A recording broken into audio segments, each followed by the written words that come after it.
चलिए, तो आज हम लोग देखते हैं ज्योमेट्रिकल प्रोग्रेशन, यानी जिसको शॉर्ट में बोलते हैं जीपी। क्या बोलेंगे? जीपी। तो पहले समझते हैं आखिर जीपी है क्या।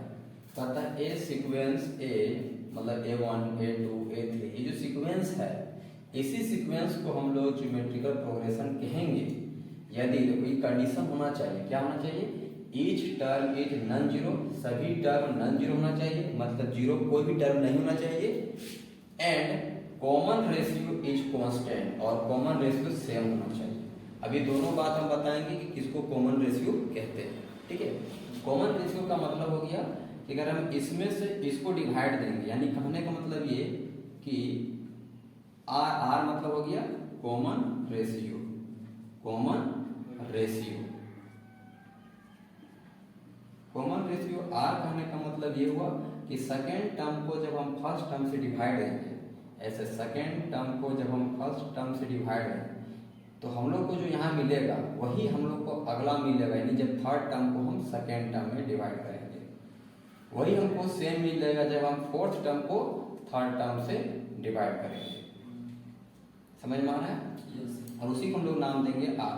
अगर हम इसको जनरलाइज टर्म में लिखें तो ऐसे लिखेंगे कि जब हम लोग एन को डिवाइड देंगे an-1 से, यानी कहने का मतलब हो गया कि nth टर्म को डिवाइड देंगे उससे एक पहले, यानी कि 3 लिखेंगे तो 3 - 1 2 से डिवाइड देंगे, यानी हम लोग आगे वाला टर्म को पिछला टर्म से डिवाइड करते हैं, तब जाके हमको क्या मिलता है? आर मिलता है, जिसको हम लोग कॉमन रेशियो करते हैं।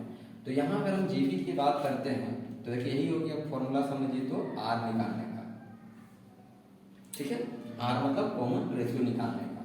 हम आपको ये बताना चाहते हैं कि अगर हम लोग कॉमन रेशियो के टर्म में अगर लिखना चाहेंगे इसको, तो A1 की जगह लिखना होगा A, A2 जगह लिखना होगा AR, फिर A3 की जगह लिखना होगा AR का स्क्वायर, A4 की जगह लिखना होगा AR का पावर 3, और इस तरह करते करते हम लोग का जो nth टर्म होगा उसकी जगह लिखेंगे AR का पावर n-1। सीधी सी बात, अगर 1 था तो यहाँ पावर आर का कुछ नहीं था, यहाँ 2 था तो पावर यहाँ 1 था आर का, 3 था तो आर का पावर 2 था, जब 4 था तो आर का पावर। हमने कहा ये बताना चाहते हैं कि ये आपका फर्स्ट टर्म है, ये आपका सेकेंड टर्म है, ये आपका थर्ड टर्म है, ये आपका फोर्थ टर्म है, और ये आपका लास्ट टर्म है। ठीक है, इसी A1 को हम लोग क्या कहते हैं? फर्स्ट टर्म कहते हैं। क्या कहते हैं? और इसको एन को हम लोग एल भी कहते हैं, एल मतलब लास्ट टर्म, है ना। और यहाँ जो आपको एन दिख रहा है, एन बताता है total number of term. N क्या बताता है? Total number of term. चलिए यहाँ तक बात क्लियर है। एक एग्जांपल की मदद से हम बताते हैं जीपी में क्या कौन चीज होता है। जैसे अगर हम एक एग्जांपल लेते हैं जीपी का टर्म में, है ना, जैसे हम लोग ले लिए 2 ले लिए, फिर 4 ले लिए, फिर 8 ले लिए, इस तरह से अगर लेते हैं, यानी अगर इसको लिखना चाहते हैं तो ऐसे लिख सकते हैं 2 का पावर 1, 2 का पावर 2, 2 का पावर 3, 2 का पावर 4, इस तरह से अगर है, ये जीपी है। जीपी क्यों है? क्योंकि इसका कॉमन रेशियो सेम है। कॉमन रेशियो कैसे सेम है अभी देख लो। पहले हम इसको इसे डिवाइड करते हैं, 2 पर पावर 2 डिवाइड बाई 2, तो इसको काट दें तो कितना मिलेगा? 2 मिलेगा। इसको इसे डिवाइड कीजिए, थर्ड टर्म को सेकेंड टर्म में, 2 पर पावर 3 नीचे 2 पर पावर 2, इसका मतलब सीधी बात ये 8 है, नीचे 4 है, फिर से काटेंगे तो क्या मिलेगा? 2। तो वो कॉमन रेशियो सेम मिल रहा है ना। तो जब कॉमन रेशियो सेम मिल रहा है इसका मतलब ये क्या है? जीपी है ना। एपी में क्या होता है? कॉमन डिफरेंस सेम होता है। कॉमन डिफरेंस में घटाते हैं, सेकेंड टर्म में फर्स्ट टर्म को घटाते हैं। आप यहाँ अगर इसको घटाओगे तो सब जगह आर मिलेगा। आप इसको इससे डिवाइड कीजिए, AR डिवाइड बटा ए घटा आर मिला। आप इसको इससे डिवाइड कीजिए, AR का स्क्वायर को आप AR से डिवाइड कीजिए, A से A कटेगा, AR से वार कटेगा, आर बचा। तो देखो यहाँ जब हम डिवाइड देंगे ना, सब में मेरा कॉमन रेशियो क्या बनेगा? आर मिलेगा। इसीलिए आर क्या हो गया? कॉमन रेशियो हो गया। वही बात है, मैंने लिख दी। आर का मतलब क्या होता है? Common ratio. तो जीपी का सबसे बड़ा बात यही होता है कि कॉमन रेशियो सेम होना चाहिए। जब कॉमन रेशियो आपका सेम मिलेगा सभी जगह, तभी हम बोलेंगे कि ये क्या है, जीपी है। तब हम जाकर बोलेंगे क्या जो ऊपर में जो दिया गया वो क्या है, एक जीपी है। जीपी क्यों है, क्योंकि इसका कॉमन रेशियो सेम है। अब कॉमन रेशियो कितना सबके लिए, 2। कहीं भी डिवाइड देंगे, सेकंड आगे वाला टर्म को पिछला टर्म से डिवाइड देते हैं तो सब जगह आपका कॉमन रेशियो क्या मिलेगा, 2 मिला। ऐसे क्वेश्चन में अगला 3 मिल सकता है, 4 मिल सकता है ना। अलग अलग क्वेश्चन में अलग अलग कॉमन रेशियो मिलेगा। तो हम अभी ये समझाने के लिए कि जीपी है क्या, तो जीपी एक सीक्वेंस है। जीपी क्या है, एक सीक्वेंस है जो number of first second third ऐसे बढ़ता है। और इसका 2 कंडीशन क्या है, एक कंडीशन हर एक टर्म 0 नहीं होना चाहिए, मतलब किसी भी 0 नहीं आना चाहिए, ये पूरा पूरा नॉन 0 टर्म होना चाहिए। क्योंकि 0 रहा तो फिर डिवाइड से क्या कर देगा, वो 0 कर देगा। अगर हम यहाँ मान लो कहीं बीच में 0 आ गया तो जब इसको इससे डिवाइड देंगे 0 को ऊपर नीचे कोई नंबर तो 0 कर देगा, है ना। इसीलिए बोला गया कि ईच टर्म इज नॉन 0, है ना। प्रत्येक टर्म जो होगा वो नॉन 0 होगा, मतलब 0 नहीं होगा। तो ये हम लोग का ज्योमेट्रिक प्रोग्रेशन देख लें। अब हम लोग बात करने वाले सम। सम से पहले आपको nth टर्म बता देते हैं, nth टर्म क्या होगा। लिख देते हैं हम कि nth term of GP. GP का nth टर्म क्या होगा, तो nth टर्म देखिए हम लिख देते हैं। nth टर्म का फॉर्मूला क्या हो जाएगा, a हो जाएगा, r हो जाएगा, n-1 हो जाएगा। इस फॉर्मूला को हम लोग याद रखेंगे, इसका nth टर्म निकालने में मदद करेगा, है ना। जैसे अगर कोई बोल दे फर्स्ट सेकेंड थर्ड फोर्थ इस तरह बढ़ रहा था आगे और बोल देता हमको कि यहाँ का मतलब 1 2 3 4 ऐसे बढ़ता रहा था, बोलता 10वां टर्म बताइए कितना होगा, 10 का नंबर का टर्म क्या होगा। तो n तो 10 दे दिया, तो हम लोग इस फॉर्मूला की मदद से पुट करके निकाल सकते हैं। कैसे, तो a का वैल्यू हम लोग को मालूम है शुरू वाला होता है ना। फिर इंटू करेंगे, आज भी तो निकाल चुके थे 2 निकला था, पावर में कितना है 10 - 1 तो 9 हो जाएगा। इसका पावर 1 करना था, 10 था, तो दोनों को मल्टीप्लाई करेंगे तो पावर 8 हो जाएगा। तो 2 का पावर कितना हो जाएगा 10। इसका मतलब 10 नंबर का टर्म तो कितना मिलेगा 2 पर पावर 10। क्योंकि आप देख सकते हैं पहला टर्म 2 पर पावर 1 है, दूसरा 2 पर पावर 2 है, तीसरा 2 पर पावर 3 है, चौथा 2 पर पावर 4 है। तो 10 मतलब क्या मिलेगा 2 पर पावर 10 ना मिलेगा। तो हम लोग इस फॉर्मूला की मदद से किसी भी नंबर ऑफ टर्म का वैल्यू निकाल सकते हैं। क्लियर यहाँ तक। अगला हम लोग जानेंगे sum of n term. Sum of first nth term. Sum of first n term का मतलब ये हुआ अगर कोई जीपी है तो जीपी का पहला टर्म 1, सेकेंड, आगे इसी तरह थर्ड और इस तरह से करके अगर nth टर्म तक है और इसका हमको सम करना है, जोड़ना है, तो इसका क्या फॉर्मूला होगा। इसका सम को हम लोग बोलेंगे SN। SN का मतलब सबका जोड़ने से क्या मिलेगा हमको, कितना आएगा, ठीक है। तो जैसे हम लोग AP का सम निकालते तो याद होगा AP का सम निकालने का फॉर्मूला था n/2, फिर यहाँ था 2a plus n-1 into d, याद है। ये क्या था, जब कोई सीक्वेंस AP में रहा और उसको अगर ऐड करना हो टोटल, तो इस फॉर्मूला का यूज करके हम लोग क्या कर लेते थे, ऐड कर लेते थे। अभी हम लोग क्या करेंगे, जीपी में SN यानी सभी टर्म को अगर ऐड करेंगे तो इसको ऐड करने का क्या फॉर्मूला रहेगा। तो इसको ऐड करने का फॉर्मूला हम लोग इसको याद रखना पड़ेगा कि शुरू वाला जो फर्स्ट टर्म होता है उसको लिखेंगे, अंदर लिखेंगे r पर पावर n-1 और डिवाइड बाई r-1। इस फॉर्मूला का यूज हम लोग करेंगे, ठीक है। और इसको हम लोग यूज तब करेंगे जब r का वैल्यू आपका बड़ा रहेगा 1 से, तब इसका इस्तेमाल करेंगे, ठीक है। और नहीं तो फिर इसका यूज करेंगे SN equal to a1 minus r पर power n divide by 1 minus r। दोनों सेम है, कोई दिक्कत नहीं है, आप दोनों इसमें रखो या इसमें रखो, आंसर सेम आएगा।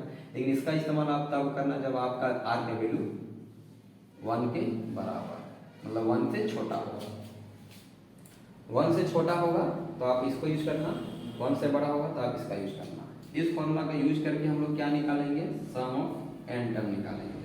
सम ऑफ n टर्म, जैसे अभी जो इसी सीरीज को समझो, ये जो सीक्वेंस दिया हुआ है जीपी, जो जीपी दिया हुआ है, अगर इसको हमको यहीं तक का ऐड करना है, यहाँ से आगे नहीं मान लिया टर्म नहीं, यहीं तक 1 2 3 4 टर्म, हमको इसी 4 टर्म को ऐड करना है।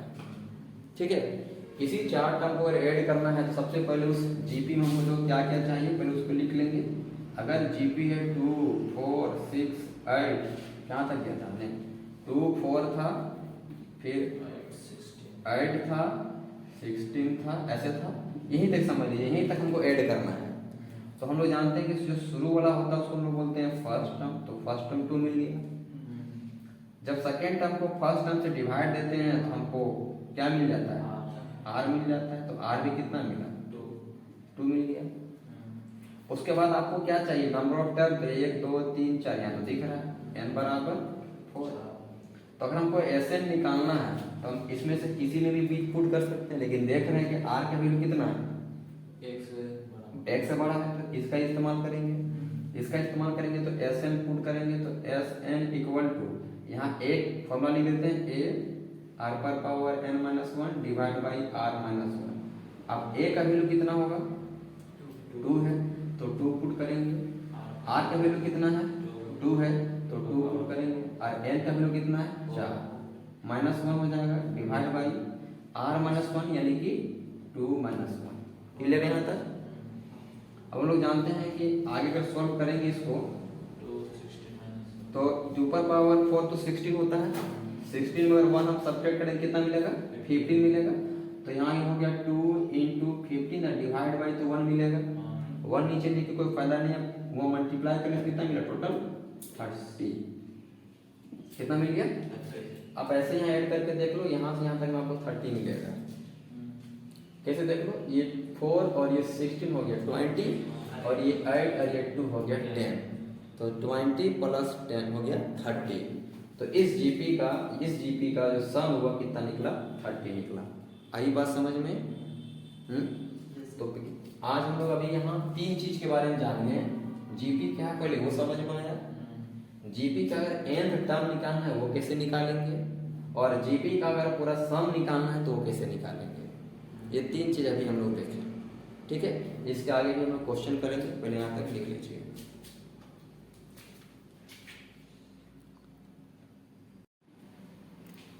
तो ध्यान देना कि अर्थमेटिक मीन पहले किसको बोलते हैं। ऐसे तो ये जो अर्थमेटिक मीन है ना, नया वाला बुक में डिलीट कर दिया है, ये नहीं है ना, लेकिन फिर भी थोड़ा सा इसके बारे में जानकारी रखना है कि अर्थमेटिक मीन कैसे निकालते हैं।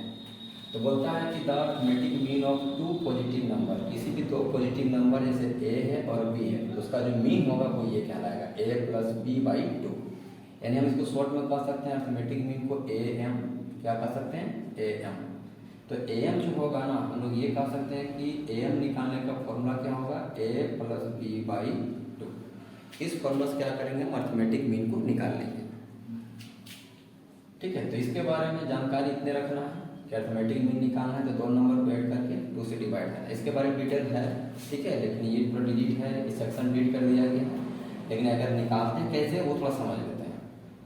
जैसे कोई भी अगर हम लोग AP लिखते हैं ना, AP, तो AP का ये स्टार्टिंग नंबर हो गया जिसको A बोलेंगे, और ये हो गया लास्ट नंबर जिसको B बोलेंगे। और अर्थमेटिक मीन यहाँ निकलेगा। जैसे पहला अगर आपको अर्थमेटिक मीन फर्स्ट निकालना है या अर्थमेटिक मीन आपको सेकेंड निकालना है, इस तरह से आप कई अर्थमेटिक मीन को आप यहाँ पे फाइंड कर सकते हैं। ठीक है, अगर ऐसे 2 नंबर दे दिया तो 2 से डिवाइड दे दिए तो आपसे जो निकला वो 2 नंबर का निकला। साथ साथ निकला arithmetic mean of 2 positive number, 2 positive number दिया तो आप उसको निकाल सकते हो। ठीक है, तो मीन अंदर में ऐसे निकाला जा सकता है, A1 A2 फिर जहाँ तक आप चाह रहे हैं यहाँ तक AN तक निकाला जा सकता है इस तरह से। यानी याद है ना, ये आपका दिया हुआ नंबर रहेगा। तो जैसे बोल देगा आपको कि 3 को निकालो, तो अंदर में हम लोग मान लेंगे A1 A2 A3। यानी जब बोला जाएगा कि A और B के बीच में 3 को निकालो क्या अर्थमेटिक मीन, तो हम लोग तब फिर निकालेंगे। ये हो गया A को निकालने का। जैसे 2 नंबर दे दिया गया, बोले A को अर्थमेटिक मीन निकालो, तो इस फॉर्मूला से निकाल लेंगे। लेकिन जब बहुत सारा निकालने के लिए बोलेगा तो फिर यहाँ से नहीं निकलेगा। तब फिर सीधे हम लोग इसको क्या मान लेंगे, इसको AP मान के और फिर इसका वैल्यू निकालेंगे। जैसे अगर पहला निकालना होगा तो पहला निकालने का फॉर्मूला हो जाएगा, जैसे पहला निकालने के समझो पहला है दूसरा, तो अपने आप में दूसरा जगह है, यानी सेकंड पर टर्म है। सेकंड टर्म का फॉर्मूला क्या था, सब वो लगा देंगे सीधे A + D, यानी A मालूम हो जाएगा और D मालूम हो जाएगा। इससे घटाएंगे D मालूम हो जाएगा ना, तो आप सीधे निकाल सकते हैं A, यानी अर्थमेटिक मीन फर्स्ट निकल जाएगा। आपको सेकेंड का निकालना है तो आप अर्थमेटिक मीन सेकेंड का निकाल सकते हो सीधे a+2t इस तरह से, ठीक है। उसी तरह ज्योमेट्रिक मीन को कैसे निकालेंगे, कहता है geometric mean of two positive number, अगर दो पॉजिटिव नंबर है तो सीधे ज्योमेट्रिक मीन यानी इसको बोलेंगे जीएम, शॉर्ट में क्या बोलेंगे जीएम बोलेंगे, और इसको निकालने का फॉर्मूला क्या आ जाएगा GM equal to root under A B, root under A B. अगर ए को हमको निकालना है ज्योमेट्रिक मीन, तो जैसे हम एक एग्जांपल के तौर पे बता रहे हैं कि मेरे पास एक नंबर है 2, ठीक है, अगला नंबर है जैसे क्या ले लें 9, 2 और 9 का हमको क्या करना है अर्थमेटिक मीन निकालना है। तो 2 को मान लेंगे कि ए हो गया 2 और जो 9 दिया है उसको मान लेंगे बी। अब हम ज्योमेट्रिक मीन निकालेंगे दो नंबर का केवल, तो हो जाएगा कितना रूट अंडर 2 इंटू 9 और 2 इंटू 9 का कितना हो जाएगा 18, तो इसका मतलब हो गया 2 अंडर 18 का निकाल सकते हैं हम कितना 3√2, ये हो गया दो नंबर का अर्थमेटिक मीन। और भी निकाल सकता है कोई दूसरा, अगर जीपी दिया हुआ है जीपी में ही रहेगा ये अपने आप में, है ना, ये अपने आप में जीपी में ही रहेगा। अगर बहुत सारा रहा तो जैसे अगर दो नंबर दे दिया गया है, एग्जाम्पल दूसरा ले लेते हैं, पहला एग्जाम्पल हुआ, दूसरा एग्जाम्पल ले लेते हैं। अगर मान लो अर्थमेटिक मीन दो हमको नंबर दे दिया गया है, कितना कितना ले लेते बोलो, कुछ भी बोलो, कोई दो नंबर बोलो, 5 7 ले लेते हैं। तो 5 7 का फिर निकलेगा नहीं, वैसे ही बस a बराबर 5 हो गया, b बराबर 5 7 हो गया, अर्थमेटिक मीन पुट करेंगे a गुने b, इसका सीधा हो जाएगा 5 गुने 7, इसका मतलब रूट अंडर 35 हो गया। ये जो मेटेरियल मीन निकल गया, दो नंबर का निकालना है तो ये जो निकलेगा कहाँ निकलेगा, इस दोनों के बीच में निकलेगा, ठीक है। लेकिन अगर ऐसा माना जाए कि ज्योमेट्रिकल मीनिंग हमको बहुत सारा निकालना है, बहुत सारा नंबर यहाँ a यहाँ है और b यहाँ है, और इनके बीच में हमको पहला ज्योमेट्रिकल मीनिंग, फिर दूसरा निकालना है, फिर तीसरा निकालना है, फिर चौथा निकालना है, इस तरह से निकालना है, बहुत सारा निकालना है।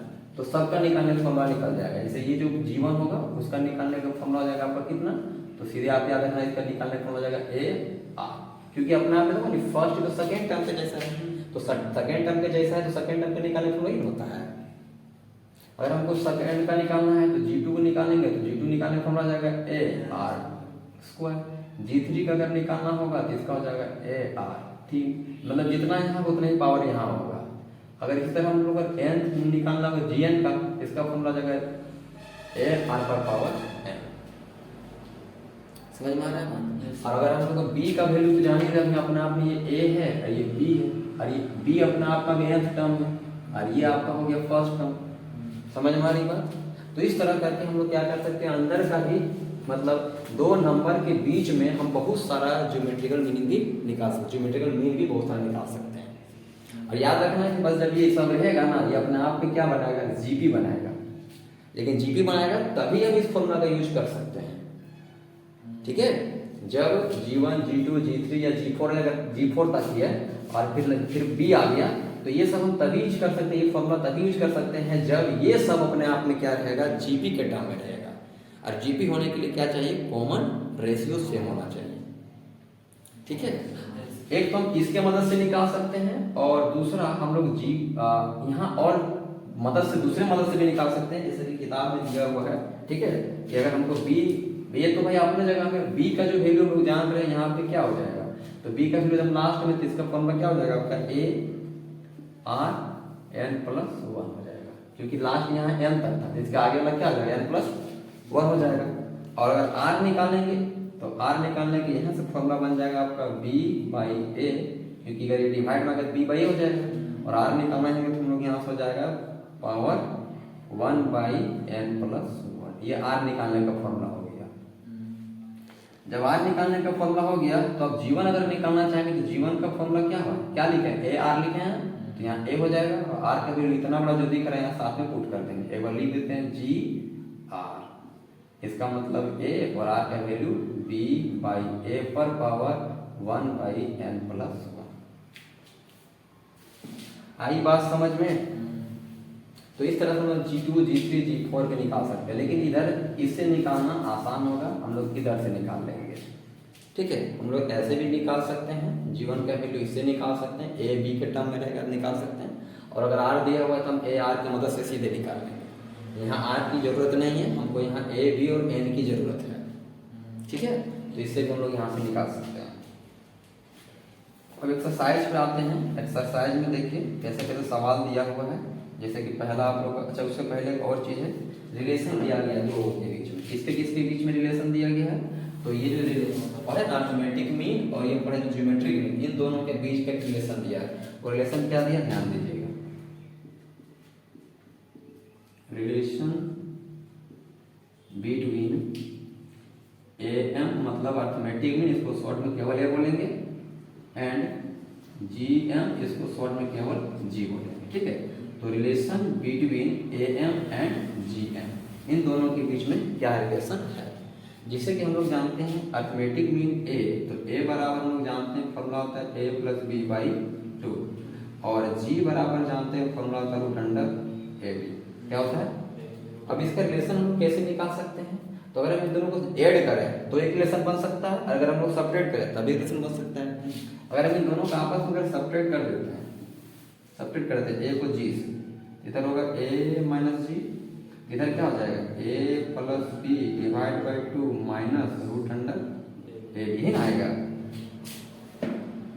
यहाँ तक आएगा। अगर हम लोग यहाँ एलसीएम ले लेते हैं तो ये क्या बन जाएगा, 2 आ जाएगा। यहाँ पे मिलेगा हमको a plus b minus 2 root under A b, इतना मिल जाएगा ना। अब ऊपर अगर अच्छे से देखोगे नहीं, फॉर्मूला है आपका रूट अंडर ए माइनस रूट अंडर बी का होल स्क्वायर का, और नीचे अपने आप में क्या है 2 है। तो ये हम लोग एक रिलेशन बन गया किसके किसके बीच में, तो ए माइनस जी के बीच में।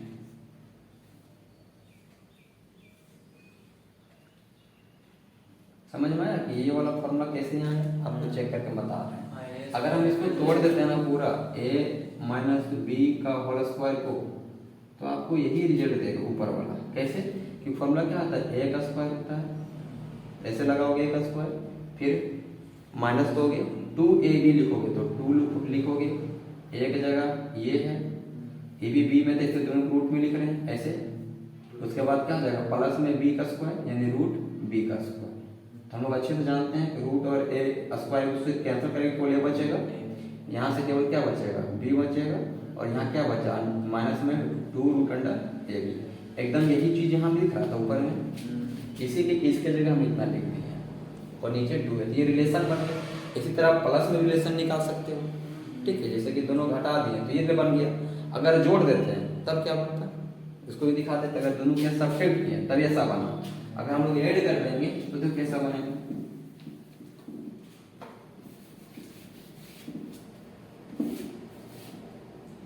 अगर हम दोनों के एडिंग कर देते हैं ना